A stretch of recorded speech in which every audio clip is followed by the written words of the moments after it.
Vamos abrir 1 Coríntios 12, verso 31, onde nós paramos.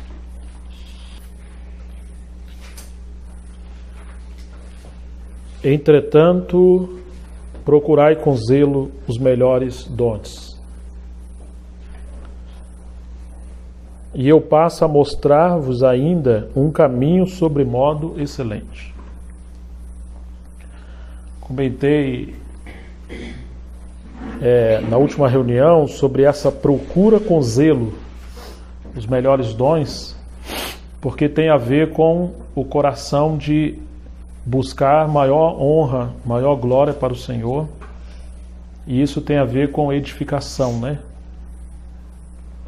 Nós às vezes queremos promover glória para Deus, mas Deus recebe glória quando o seu propósito é levado adiante. Jesus falou em João 17, eu glorifiquei-te na terra, consumando a obra que me deste a realizar. Quer dizer que a obediência produz glória para Deus. O serviço e obediência andam juntos. Ninguém pode falar que é obediente e ao mesmo tempo não serve. Porque o resultado da obediência é serviço, né? É devoção, é consagração, é amor com o Pai. Então, se amamos a Deus, procuraremos agradá-lo ainda mais. E nós agradaremos ao Senhor procurando servir melhor. Como podemos servir melhor? Podemos servir melhor, como Paulo está dizendo, procurando os melhores dons. Dons são dádivas, dons são virtudes, são graças que Deus dá ao homem para poder servir a Deus. Interessante que Paulo não deixa a ideia de que você recebeu um dom e por isso não deve buscar mais porque Deus já deu o dom que você tem e você pode ficar quietinho no seu lugar. Não, ele fala que você tem que procurar os melhores dons. Então existe um espaço para você desenvolver nos dons. Na verdade, Paulo fala isso, né? Que é para a gente procurar progredir nos dons. Eu lembro que quando eu comecei a falar do assunto de dons, nós falamos de dons do Espírito, ministérios do Filho e operações através do Pai. Ou seja, dons como virtude sobre os membros do corpo de Cristo, ministérios como a formação de Cristo nesses dons que foram amadurecidos e operações como a máxima desses ministérios, né? Que já não seria apenas um limite pequeno de uma operação de dom, mas algo extraordinário que muda as circunstâncias, né? E a palavra ela atinge esse nível, né? Alguém que amadureceu na palavra, ele tem um determinado poder de mudar as circunstâncias na vida da igreja. É claro que esse poder é do Senhor, nunca do homem, é um poder da palavra de Deus, né? Mas não somente a palavra, tudo aquilo que Deus deu para o homem. Existiu um irmão na história da igreja chamado George Miller. Eu acho que todos nós já ouvimos falar dele. Alguém lembra qual era o dom desse irmão? Ou o que ele fazia? Que raramente você vai encontrar uma pessoa que leu sobre a história da igreja e nunca ouviu falar desse homem. Quem lembra quem foi George Miller? O que ele fez de tão maravilhoso que ficou marcado na história? Alguém já leu? Deu tudo que ele tinha. Ele deu tudo que ele tinha. Mas por que ele fez isso? Ele fazia algo que marcou a vida dele. Você lembra, Fabrício, quem foi George Miller? Aí, ó. Essa demorou, ela progrediu nos dons, tá vendo? É isso aí. George Miller, ele começou a exercitar o dom da fé. Tem um livro dele que é chamado, não que ele escreveu, né, mas que eu creio que produziram esse livro, chamado 50 mil orações respondidas. Que ele fala de uma vida de oração respondida, que ele praticamente não acreditava que um cristão que leva uma vida correta com Deus não tem a oração respondida. Ele acredita que a vida normal de um cristão é ter oração respondida. E esse irmão, ele começou a desenvolver esse serviço de cuidar de crianças e ele chegou a ter orfanatos com uma média de 2.000 crianças. Era comum, né? Às vezes ele falava para as crianças agradecer pelo café da manhã e não tinha nada na despensa. E quando eles terminavam de orar, alguém batia na porta e eu me lembro uma que eu li que uma pessoa vinha com um caminhão entregar leite e pão em determinado lugar e a roda quebrou em frente ao orfanato. E ele estava orando para Deus prover o café da manhã e ele falou para os meninos, vamos agradecer pelo café da manhã que Deus proveu hoje. E não tinha nada em cima da mesa. Agora você imagine 2.000 crianças agradecendo pelo café sem ter nada. E quando termina de orar, a pessoa bate na porta, olha, eu vou doar isso aqui para o orfanato porque o caminhão quebrou e vai estragar e sentir desejo de dar, né? Eu não recordo se no mesmo lugar tinha 2.000 crianças, né? Ou se era espalhado em outros locais quando aconteceu esse evento, né? Mas era comum. E todo mundo achava que ele tinha dinheiro, ele não tinha. O que ele tinha era uma fé na providência divina, porque ele obedeceu o seu chamado. Agora é claro, né? Você ouve a história de George Miller e vai falar, mas isso aqui não é para mim. E realmente não é para você. Isso foi um chamado para ele. Mas isso é um exemplo de que se a gente começa a obedecer Deus nas pequeninas coisas, nós vamos atingir as grandes coisas. Porque ele não começou com um nível extraordinário de fé. Ele começou exercitando fé nas pequenas coisas. Mas George Miller foi um homem que conheceu o Senhor. Mas não somente ele, Hudson Taylor, né, que largou tudo na Europa, foi para a China, foi um dos primeiros missionários na China, ele era médico. E ele usou o seu serviço como profissional para pregar o evangelho e cuidar de pessoas. Muitas outras pessoas começaram com uma fé simples, realizando coisas pequenas, mas que se tornaram pessoas extraordinárias. É muito importante a gente ler biografias, porque elas nos inspiram, nos exortam, né, nos encorajam. Ninguém deve ler biografia para imitar o que o outro fez, e nem para se decepcionar por não estar fazendo nada, né? Mas para ser despertado e ver que o Senhor é o mesmo, né? Mas então, quando Paulo está falando procurai com zelo os melhores dons, ele está falando dessa busca. Nós nos lembramos daquela mulher que tinha um colar com dracmas, né? E ela perdeu uma das dracmas. E o que ela fez? Ela não sossegou. Diz que ela procurou na casa inteira, como que removendo os móveis do lugar até achar. E quando ela achou, ela chamou os vizinhos para se alegrar com ela. Lembra que tem uma parábola assim na Bíblia? A dracma perdida, né? É claro que o contexto ali está falando do pastor que vai buscar uma ovelha, mas também pode ser usado como uma ilustração da busca dos dons. De procurar na casa, não é fora da casa, não é se isolando num quarto. Essa mulher procurou dentro de casa. E casa é a igreja. Quando nós queremos servir o Senhor, nós vamos buscar oportunidades dentro da comunidade local para servir o Senhor. E ali nós vamos encontrar a graça de Deus para crescer. Então, Paulo está falando aos irmãos, procurai com zelo os melhores dons. Porque eles buscavam dons não no sentido de ser melhores para a edificação, mas eles buscavam dons como um benefício próprio, como falar a língua, ou ter revelação, ou qualquer uma outra coisa. Mas a igreja não estava sendo edificada. A igreja continuava dividida, com grandes problemas em Corinto. Mas o Senhor nos chama para o equilíbrio, né? Os dons não são de indivíduos, os dons são do corpo de Cristo. Ainda que Deus dá os dons a membros individualmente, mas esses membros estão ligados no corpo e os dons são para servir ao corpo. Nós não vamos encontrar maiores dons se não começarmos a servir nos pequeninos dons, se é que poderemos usar essa linguagem. Mas eu me refiro às pequenas coisas pequenas, iniciativas pequenas, mas que venhamos a fazer por amor e com amor, e o Senhor se agrada disso e vai ampliando o nosso serviço. E Paulo diz no final do 31, e eu passo a mostrar-vos ainda um caminho sobremodo excelente. Isso é maravilhoso, porque agora Paulo vai mostrar uma prática Vocês que querem dons, é isso que mais ou menos que ele está falando. Eu vou mostrar um caminho mais excelente para vocês encontrarem os dons espirituais. Então ele começa a dizer: ainda que eu fale a língua dos homens e dos anjos, se não tiver amor, serei como bronze que soa ou como símbolo que retine.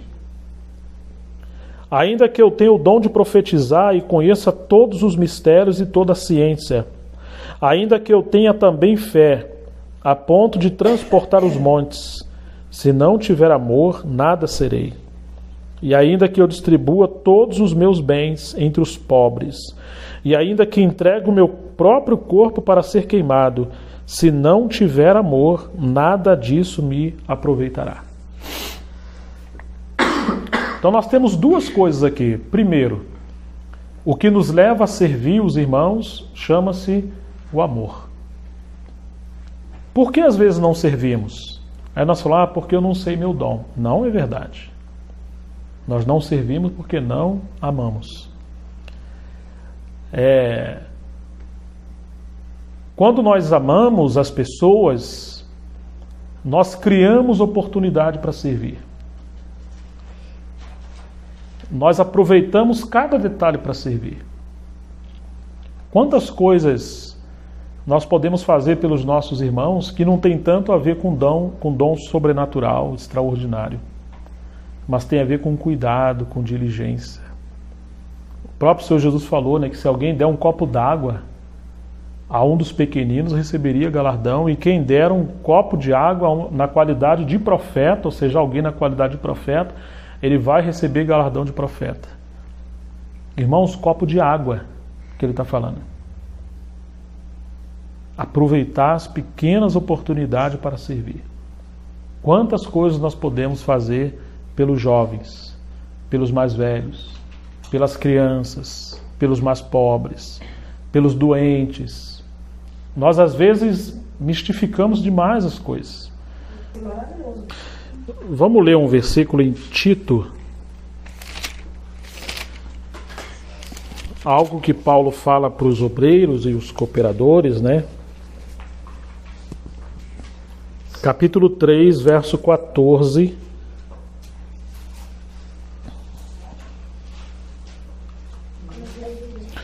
Tito 3, 14.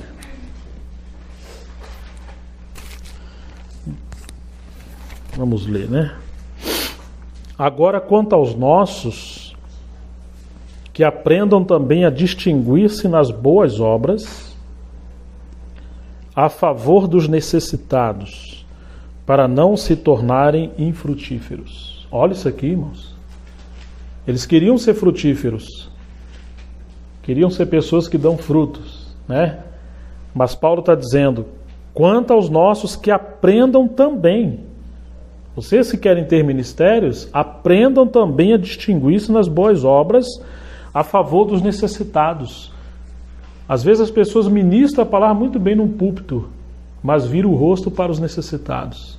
A falta de comunhão, falta de cuidado, falta de amor. E uma das virtudes de um bom líder é ser piedoso. Jesus era amigo dos mais pobres, Quantas coisas podem ser feitas pelas pessoas, que às vezes uma palavra não vai resolver, tem que ser um ato mesmo de amor, A favor dos necessitados para não se tornarem infrutíferos. Então a falta de amor fecha a porta para os dons, A falta de amor, a falta de diligência, a falta de sensibilidade para as pessoas, Ainda há pouco eu comentei com os jovens aqui, que a irmã Lourdes entrou, e isso me chamou a atenção, que ela falou com cada um dos jovens que estava aqui, falou conosco, e ela se abaixava para eles. Eu falei, gente, não, está errado. Quando o mais velho entra numa sala, o correto é os novos, e não é só os jovens, somos todos, mais novos, se põem de pé. Se não fazemos isso, no mínimo, quando vai saudar uma pessoa, você se levanta. Isso é com as mulheres, com as senhoras, com os senhores, Isso é princípio de honra. Honrar os mais velhos, honrar os cães as cães das pessoas mais velhas. E hoje nós vivemos em tempo onde se perdeu o respeito, a dignidade. Nós não valorizamos os mais velhos. Então são pequenas coisas. Me lembro que domingo a gente estava comendo a feijoada, teve uma hora que eu estava conversando com o marido da irmã Lourdes, o Sandro, e de repente passou um jovem assim, andando, esbarrando nas cadeiras no meio da gente. Eu falei, epa, vem aqui. Aí chamei ele no cantinho e falei, ó, um conselho de pai, né? Nunca passe no meio dos mais velhos quando estiver conversando. Dá a volta sem fazer barulho. Né? Se você puder ser igual a sombra para ninguém te perceber, melhor. Não faça mais isso. Mas isso acontece com o jovem, que é jovem, nós precisamos educar, mas vamos levar isso para o sentido da vida da igreja. Quantas vezes nós somos indiferentes às pessoas que estão ao nosso redor? Por isso que Jesus, no capítulo 25 de Mateus, ele vai naquele dia falar, né, que esteve preso, ninguém visitou, teve fome, ninguém alimentou, teve necessidade de roupa, ninguém vestiu. E as pessoas vão falar, mas, nós fizemos isso? Mas quando que a gente fez isso? E foi quando deixou de fazer isso aos seus pequeninos. Boas obras, né? Amor prático, vida de servir. Então Paulo está exortando a igreja em Coríntios, vamos voltar para lá, para o capítulo 13, porque parece que é uma igreja envolvida com dons espirituais, mas despida de amor no sentido prático. E eles tinham contendas, rixas, competições, falta de unidade, falta de respeito. Para que servem esses dons? São como o sino de bronze, né, que soa, mas não tem realidade nenhuma, né? Então, Paulo está exortando. Volta um pouquinho o capítulo 8 de 1 Coríntios. 1 Coríntios capítulo 8 diz assim: no que se refere às coisas sacrificadas a ídolos, reconhecemos que todos somos senhores do saber, porque os coríntios se achavam ricos no conhecimento. Mas Paulo diz assim: o saber ensoberbece, mas o amor edifica. Não importa o quanto a pessoa saiba, se ela não ama, ela não está edificando. Saber sem amor é teoria. Não tem vida derramada. Se alguém julga saber alguma coisa, com efeito não aprendeu ainda como convém saber. Mas se alguém ama a Deus, esse é conhecido por Ele. Esse tem relacionamento com Ele. Deus o conhece, vive com Ele. Aquilo que Jesus falou, né? Nem todo que me diz Senhor, Senhor entrará no reino dos céus, mas aqueles que fazem a vontade de meu Pai que está nos céus. Muitos me dirão naquele dia: Senhor, em Teu nome não profetizamos? Em Teu nome não expulsamos demônios? Em Teu nome não curamos enfermos? E o Senhor os dirá abertamente: apartai-vos de mim, todos vós que praticais a iniquidade. Iniquidade é não fazer a vontade de Deus. Mas eu pergunto, profetizar não é correto? Expulsar demônio não é bom? Não é correto? Sim, é.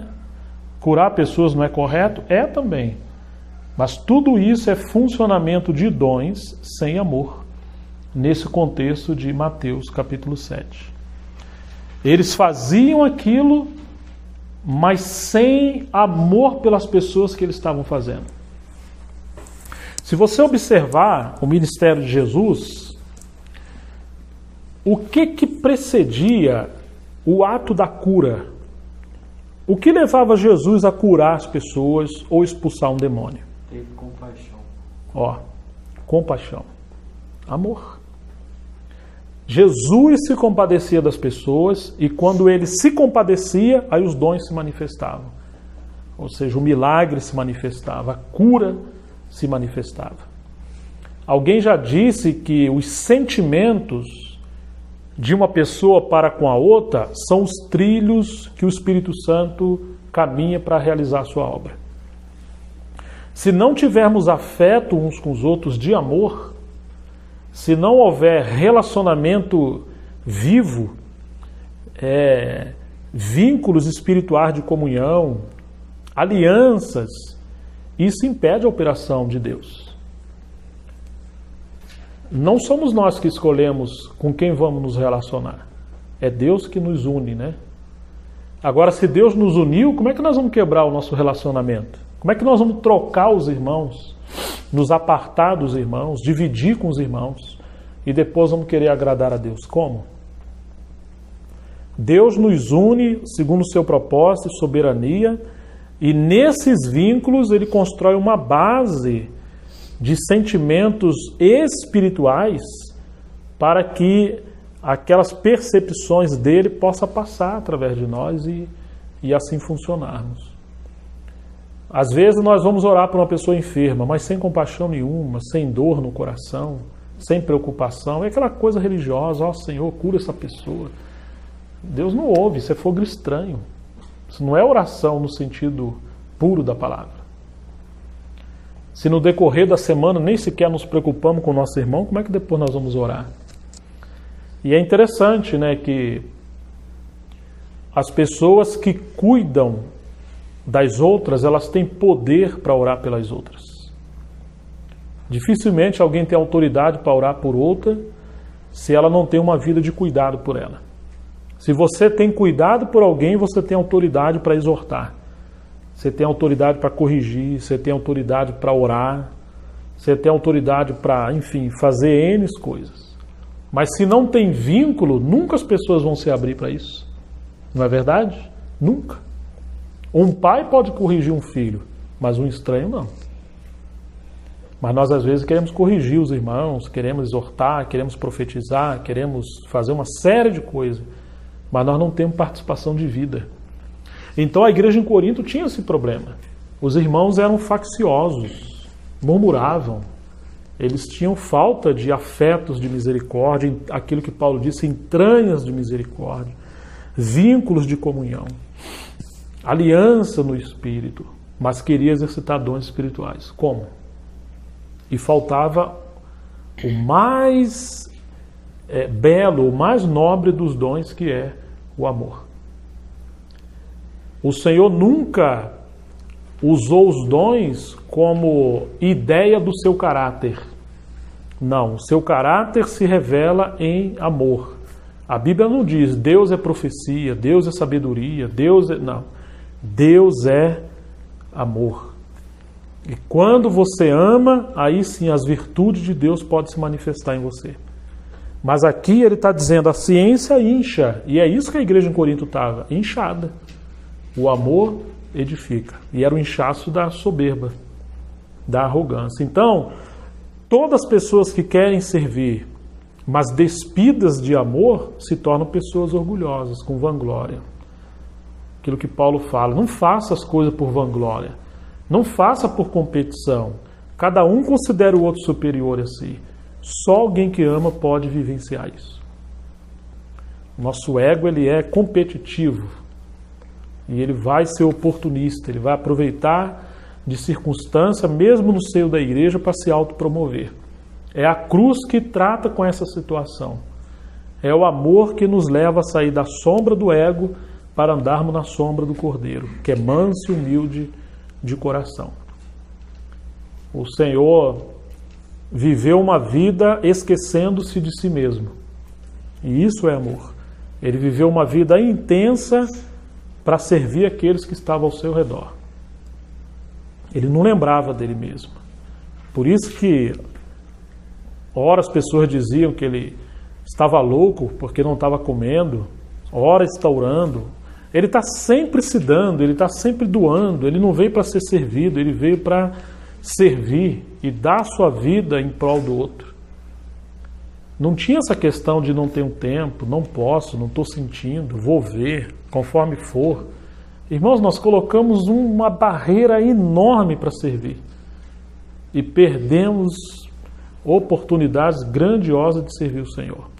É claro que não podemos ser afoito e querer fazer tudo de qualquer maneira, que seria também infantilidade. Mas eu me refiro a aproveitar as pequenas oportunidades que Deus coloca diante de nós.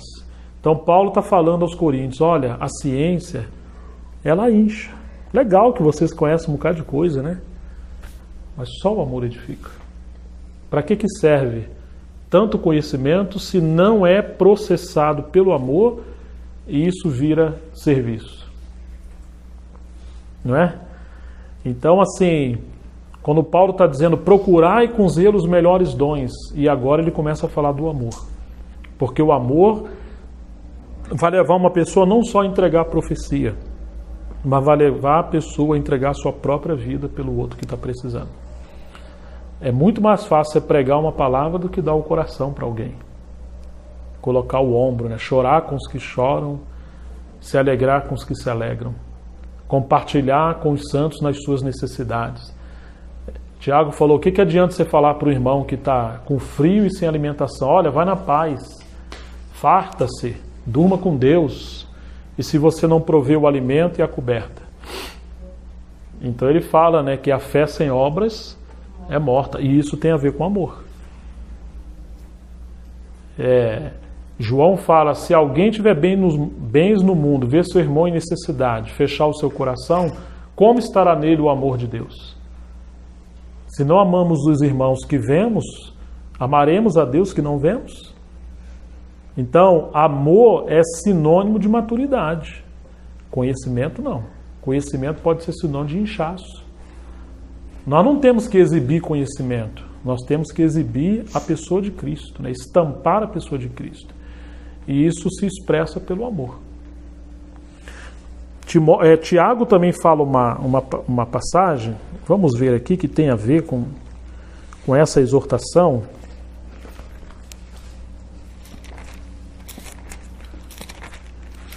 Tem um 27 também que fala de Tiago. Pode ler. Não, eu ia ler outro, mas pode ler. Tiago 1:27 é bom também. A religião pura e sem mácula para com o nosso Deus e Pai é esta: visitar os órfãos e as viúvas nas suas tribulações, e assim mesmo guardar-se incontaminado do mundo. É isso mesmo. Visitar os órfãos e as viúvas nas suas tribulações, e apartar-se da corrupção que há no mundo. Tiago 3, verso 13.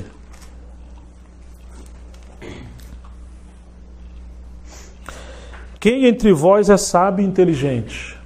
Tiago 3:13. Aí você pensa que ele vai chamar para um debate, uma cariação, né, de sabedoria. Pega o cara, põe lá no areópago, né, dos sábios, né? Não. Mostrem mansidão de sabedoria mediante condigno proceder as suas... O que diz sua Bíblia? Obras. Mas se pelo contrário tendes em vosso coração inveja amargurada e sentimento faccioso, fica ruminando aquela coisa, nem vos vanglorieis disso, nem mintais contra a verdade. Esta não é a sabedoria que desce lá do alto, antes é terrena, animal e demoníaca. Pois onde há inveja e sentimento faccioso, aí há confusão e toda espécie de coisas ruins. A sabedoria, porém, lá do alto é primeiramente pura, depois pacífica, olha que coisa maravilhosa, indulgente, tratável, plena de misericórdia e de bons frutos, imparcial, sem fingimento. Ora, é em paz que se semeia o fruto da justiça para os que promovem a paz. Então, note, irmãos, que os primeiros obreiros, eles não separavam conhecimento de piedade, né? É um desafio muito grande para alguém que tem facilidade de conhecer a palavra se tornar arrogante, né? É uma tendência que eu digo, né? E só a obra do Senhor pode levar alguém a ser um erudito piedoso, ou alguém que tem conhecimento com piedade. E nós precisamos muito da obra da cruz, do tratamento do Senhor, porque às vezes somos pobres financeiramente, mas somos ricos de orgulho, de vaidade, de comiseração, Sabe o que é essa palavra, comiseração? É a síndrome do coitadinho de si mesmo. Pobrezinho de mim. Ninguém liga para mim. Fulano foi duro comigo. Poxa, ninguém olha para mim. E eu. Ela tem dó de si. É um ídolo terrível. Porque ela quer que o mundo gire em torno dela. É comiseração. É miserável consigo mesmo. Nós precisamos de libertação disso. Nós queremos ser servidos, mas não queremos servir o outro. Né? Então ela está sempre se ressentindo. Porque ela vive em torno de si. Temos que abandonar isso. Que isso são atitudes infantis. Já reparou um bebê quando nasce numa casa? É uma coisa linda. Ele gorfou, a mãe acha uma gracinha, né? Tudo que faz, irmão, se está chorando é belo. Meu Deus, uma coisa maravilhosa. Mas é verdade, né? Quando o neném nasce, viu, Fabrício? Meu amigo, tu perde um bocado de coisa, cara. Vai reclamar. E ainda apanha ainda quando reclama, viu? Pensando que fica barato, não fica não. Pinta quarto, dinheiro é para criança. Olha, tudo é do bebê. Até aí tá normal. É bonito que seja assim, né?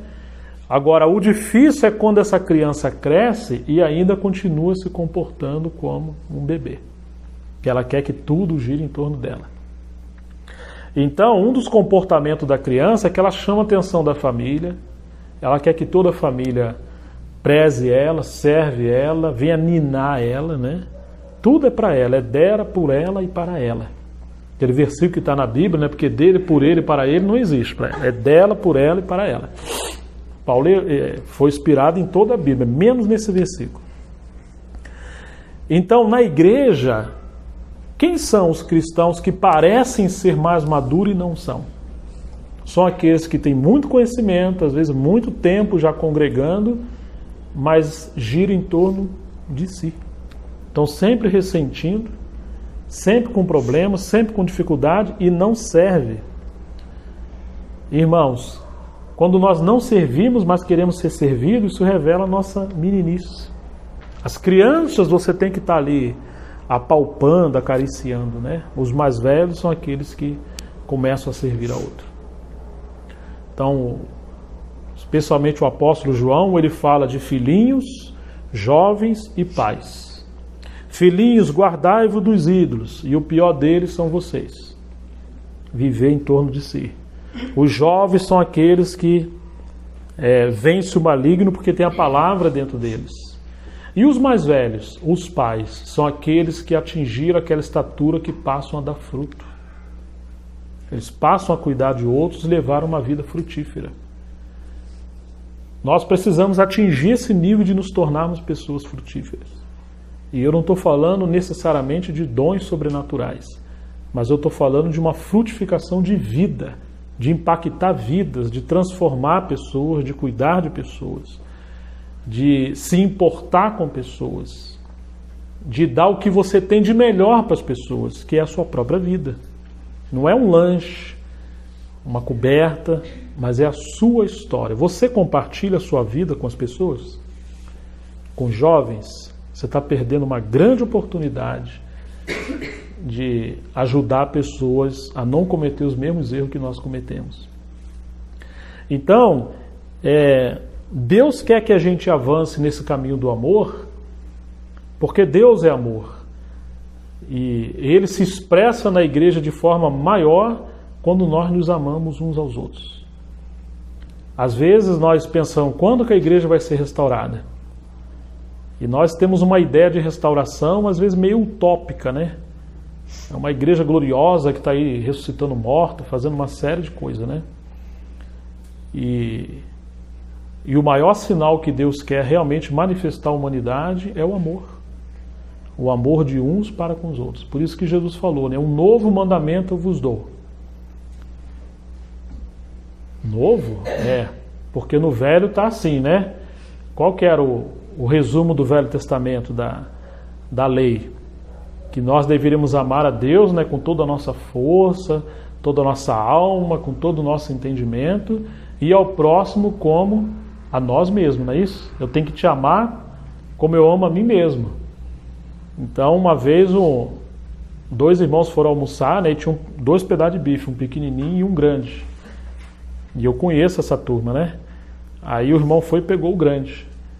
O outro olhou e falou, poxa, irmão, você pegou o grande? Ele falou, você ia pegar qual? Ele falou, o pequeno. Ele falou, então, eu já peguei o grande. Eu já antecipei. Esse é, né? Ele podia ter partido, né? Pelo menos isso, né? Mas se é para amar o outro como a mim mesmo, se eu tenho um prato de comida, eu não vou te dar. Porque eu tenho que te amar como a mim mesmo. Primeiro eu vou cuidar de mim, depois eu cuido de você. Tem gente que interpreta assim, né? Mas Jesus falou, novo mandamento vos dou, que vos ameis uns aos outros. Quem lembra o resto do versículo? Assim como eu vos amei. E como é que Jesus nos amou? Morrendo. Ou seja, o Velho Testamento é, ame o seu próximo como a você mesmo. O novo mandamento é, você morreu, esqueça de você e ame o próximo como Jesus amou. Então a pessoa inteira não pode amar ninguém. Uma pessoa que é inteira. O grão de trigo, se cai em terra e não morre, ele vai ficar sozinho, nunca vai amar ninguém. Então nós às vezes falamos assim, olha, quando chegar o sofá novo, nós vamos receber os irmãos. Quando eu pintar, nós vamos. Quando eu dirigir, quando eu... Irmãos, a gente coloca tanto cerco para depois querer servir, que na verdade isso é o ego. Você só precisa de uma coisa para servir: amar. Simplesmente amar. Agostinho de Hipona falava o seguinte: ame e faça tudo que você quiser. Que alguém perguntava, vem cá, eu devo fazer isso ou é pecado? O que você vê? Falou, ame e faça tudo que você quiser. Porque é claro, se você ama, você nunca vai prejudicar alguém, nunca vai defraudar alguém, né? Nunca vai amassar alguém, enrolar alguém. Ame. Simplesmente ame. Vamos voltar lá para Coríntios 13, né?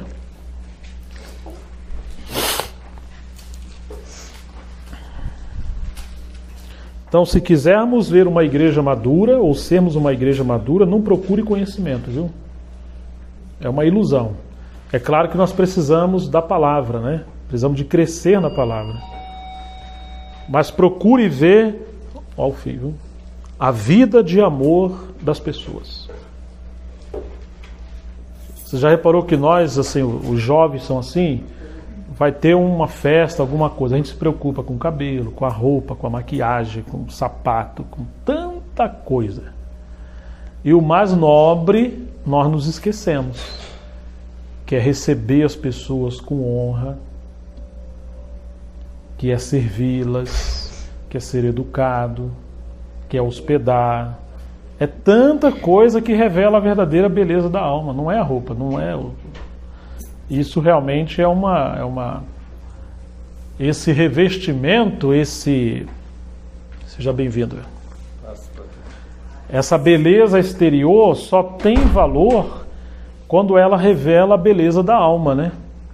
Mas se a alma não é bela, então essa beleza exterior não serve para nada. O irmão Andrew Murray disse que a humildade é a beleza da santidade. Que se não houver humildade, essa santidade não é santidade, é vaidade. A santidade deve nos levar a ser parecido com o nosso Senhor Jesus. 1 Coríntios 13, verso 4. O amor é paciente, é benigno. O amor não arde em ciúmes, não se ufana, não se ensoberbece. Não se conduz inconvenientemente, não procura os seus interesses. Meu Deus do céu, é o que a gente mais faz. Não se exaspera, não se ressente do mal. Você tem dons espirituais, mas se não tiver amor, você vai ficar ressentido sempre. Porque a igreja é um lugar de tratamento, de correção. Deus está visando nos transformar na imagem do seu Filho. Não se alegra com a injustiça, Eu sabia que aquela pessoa ia ser disciplinada. Eu sabia que aquilo ia... Não, mas claro que ia acontecer. A gente já viu faz assim, né? Eu te falei, você não ouviu? Olha lá, fulano. Olha só. Não se alegra com a injustiça, mas regozija-se com a verdade. Tudo sofre. Tudo sofre. Tudo crê, tudo espera, tudo suporta. O amor jamais acaba, mas havendo profecias desaparecerão. Havendo línguas cessarão, havendo ciência passará. Porque em parte conhecemos e em parte profetizamos. Quando, porém, vier o que é perfeito, então o que é em parte será aniquilado. Quando eu era menino, falava como menino, sentia como menino, pensava como menino. Quando cheguei a ser homem, desisti das coisas próprias de menino. Que interessante, né? Quando a gente cresce, a gente desiste das coisas de menino. E Paulo está dizendo que a competição por dons e os dons que são melhores individualmente, mas não promove a edificação do corpo, isso é coisa de menino. É isso que Paulo está tentando falar para os coríntios, né? Porque agora vemos como em espelho, obscuramente, então veremos face a face. Agora conheço em parte, então conhecerei como também sou conhecido. Agora, pois, permanecem a fé, a esperança e o amor. Estes três, porém, o maior deles é o amor. Agora, pois, permanece a fé. A fé aponta para o fato da obra de Cristo na cruz. Nós temos fé em Cristo e na sua obra. E a sua obra foi histórica, então tem a ver com o passado.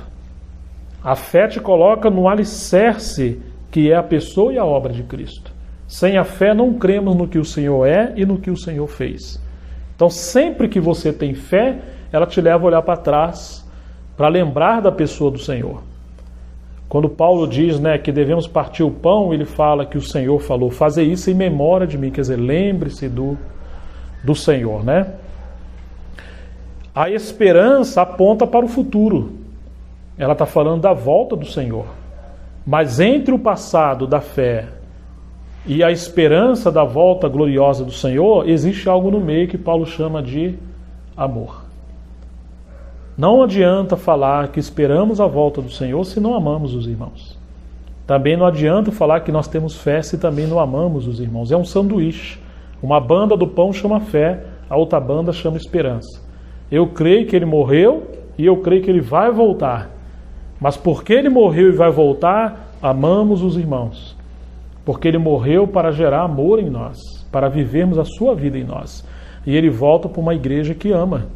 Ele vai recompensar-nos não pelo que pregamos ou falamos, mas ele vai recompensar ou disciplinar a cada um por aquilo que fizermos. Né? É pela nossa vida prática de uns para com os outros. Então, irmãos, essa passagem, né, de 1 Coríntios capítulo 13 é uma passagem gloriosa de Paulo, né, sobre o amor. E ela é a chave e o remédio para todos os problemas da igreja. Se houver amor entre nós, não teremos divisão, não teremos discussões, enfim, nós serviremos, nós amaremos, nós contribuiremos. Nós estaremos sempre honrando o Senhor em todas as demais coisas. Paulo está procurando trazer a igreja de Corinto de volta. Então nunca pense, eu não estou servindo porque ainda não sei qual é o meu dom. Não é verdade isso. Você vai servir especificamente no seu dom quando você descobrir ele, é verdade. Mas independente de saber qual é o seu dom, o amor é que leva a gente a cuidar de pessoas. Você não precisa de um dom extraordinário para cuidar de pequenas circunstâncias, ou de pessoas, ou de situações. Tivemos um evento esses dias, né? Na verdade, alguns meses atrás, né? Para que serve o dom de língua? Na hora de fazer comida, carregar caixa de som, passar vassoura, levar fogão no carro, né, mano? Para que vai servir o dom de língua, o dom de profecia? Ou o próprio ministério da palavra, na hora do serviço prático, para que ele serve? Nós temos que realmente servir uns aos outros. Aí, enquanto você está carregando, servindo, você pode falar a língua, profetizar, falar a palavra. Faz o que você quiser. Mas aquela hora ali é a hora de mão na massa. E tem muita coisa prática, né, irmãos, para a gente fazer na vida da igreja, né? Que o Senhor realmente alinhe os nossos corações ao serviço prático e livra-nos desse estágio de criança. Criança não tem compromisso com a família. Criança não sabe que hora que o pai levanta e que hora que ele vai chegar. Ele não se importa tanto com isso. Ele importa que tenha o Todd na mesa, com leite, né, com tudo pago direitinho, senão ele vai chorar e vai dar uma confusão danada, né? De madrugada ele abre a goela mesmo e o pai tem que levantar a mãe. E na igreja também é assim. Na igreja, quando nós somos meninos, nós só recebemos e não damos. Nós só nos preocupamos em que as pessoas nos sirvam. Mas o Senhor quer nos libertar desse estágio e nos levar a um estágio mais elevado, que é nos tornar pessoas frutíferas. E o que nos leva a essa posição é o amor. Que Deus possa falar mais fortemente ao nosso coração.